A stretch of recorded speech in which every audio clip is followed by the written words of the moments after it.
Hello and welcome to a new edition of True Audiophiles. My name is Jim Carter. So I'm going to do another sound quality shootout. I think this is my, third or fourth in a row now?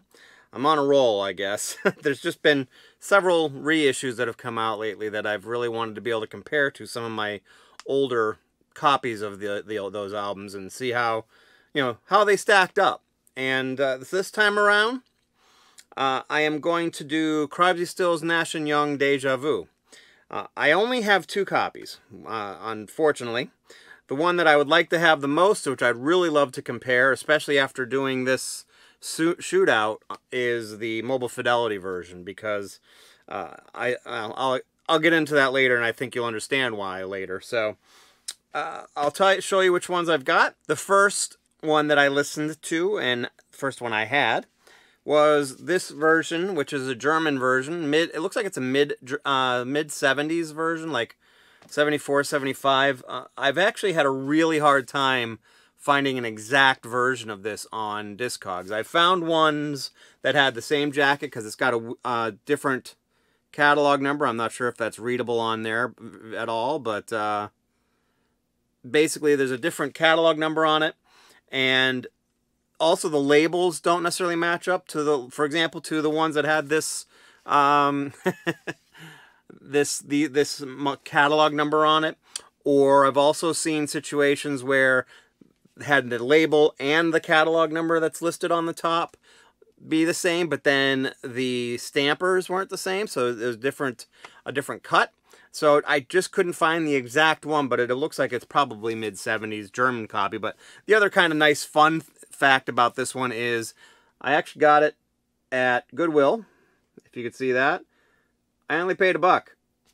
And I think at first, when I first noticed that, I didn't even notice that until after I actually got it home and I had it for a little while. I went to clean it and looked at it, and I'm like, that looks like a German copy, and sure enough it was.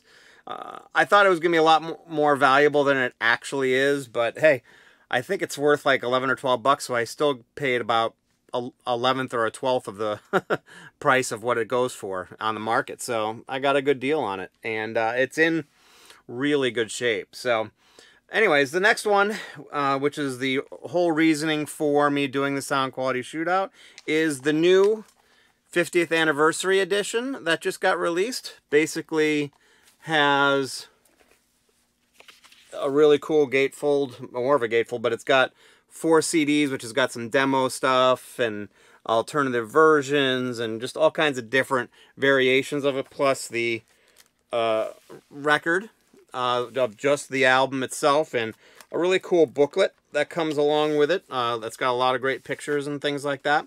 But the other thing that I have been told, and I don't know if this is accurate, and if it's not, please let me know, but I have heard that it was cut, well, I know it was cut by Chris Bellman at Grunman Studios, but what I've been told is that it was cut from the actual analog master tape. So, don't know how true that is, but if you know that not to be the case, please make a comment in the comment section below. I'd really like to know that, but that was what I was told. So how I typically do these sound quality shoot-offs is I will, listen to both albums all the way through. Then I'll take certain songs that are either well-known or ones that I think will give me a better understanding of which songs or what album sounds better, and demo those back and forth between the two records. And I did it on this case with basically, let me see, with basically the first two songs on actually the first two sides. So we had Carry On and Teach Your Children, and then Deja Vu and Our House. I thought those ones were actually a pretty good representation of what both editions could potentially do for sound quality purposes. So, how do they compare? So, well, let me start off with talking about the mid-70s German pressing. I put it on, it seems pretty well balanced. Nice wide sound stage. Good sound stage overall. And, there's some bass, but not a ton of bass. And, decent separation of the vocals and instruments. Nothing spectacular, but decent. I would say it's definitely not incredibly well defined anyways, but it was good. And it was a quiet pressing, which you don't get much from the United States in the mid 70s, but you did on the German pressings. It was nice and quiet and in really good shape. So put on the 2021 pressing, and you know, I noticed that it's probably a little bit less mid-range and upper bass on it. Not a lot less, but a little bit less. And maybe a smidge more treble.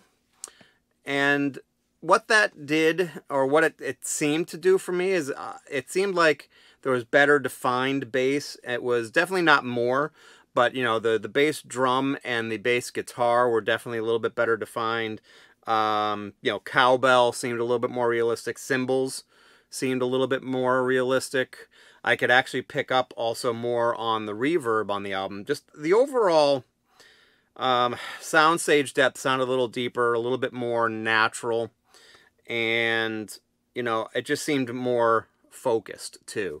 You know, I could place the instruments better, and just a little bit better clarity. But you know, I don't know if it's because of anything more than just maybe some adjustments in the EQ that really did that for it, because you know, I went back and forth and they both sound really good. And I was really impressed with the new anniversary edition. I would really love to see what, again, the MoFi one sounds like, just because I think the one thing that I would, if I were to nitpick, I would really like a little bit more bass. And you know, I want to say that the Crosby, Stills, Nash & Young MoFi was done in the 80s, but you can correct me if I'm wrong. And back then they tended to do a little bit more smiley face EQ, which I don't mind, I like. And, you know, that might have given me the little extra bass that I would have wanted out of the album in general. But, you know, it's not bad. It's decent bass. So overall, it's pretty good. So I think you know where I'm going with this review by now. I would say that the new reissue is done really well. Chris Bellman did a great job, whether it's an analog or digital source. I don't know. I don't care. I think it definitely sounded better than the mid-70s German pressing, but the mid-70s German pressing was definitely a decent sounding record. And it's a lot cheaper. So if you can score one, you're talking about, you know, 10, 12 bucks, maybe 15 bucks tops, where the only way to get this new version is to get the box set, which is, you know, about $100 or so. I don't know. To me, it could be worth it, or to me, it was worth it, obviously, because I loved the extra pictures and the extra information in the booklet. I also liked the demos and the alternative versions that were in there, and all the little extras that go into making the album that you got to hear on the 50th anniversary edition, I think is really nice.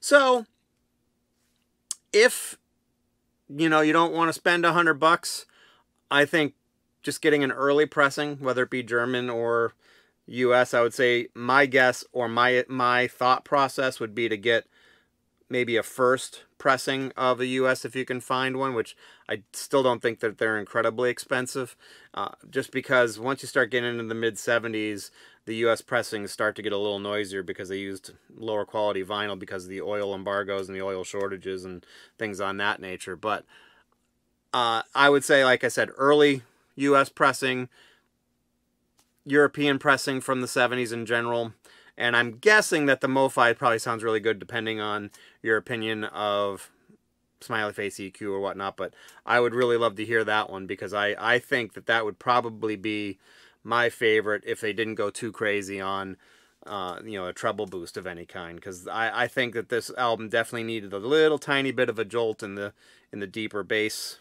frequencies. It's decent, but not, it's there, but it's not great. So that is my story. I'm picking the new 50th anniversary edition as the best sounding of the two that I have. They did a great job on it, and I think it's worth it, especially if you want all the extras as well. So that is everything I've got for this episode. I'm looking forward to next week, because I'm going to have a whole bunch of stuff that I can talk about. I more than likely will have the new Paul Simon One Step that I'll be able to do a sound quality shootout for. So I might even have another sound quality shootout next week. But I'm getting a whole bunch of cool new stuff in the mail before the next episode gets filmed. So I look forward to getting that stuff and maybe giving you some information on those releases that I'm getting. So that's everything I've got for today. Please check out my social media pages. Like, comment, and subscribe to this YouTube channel. I would really appreciate it. That's everything I've got. Thanks a lot. We'll catch you next week.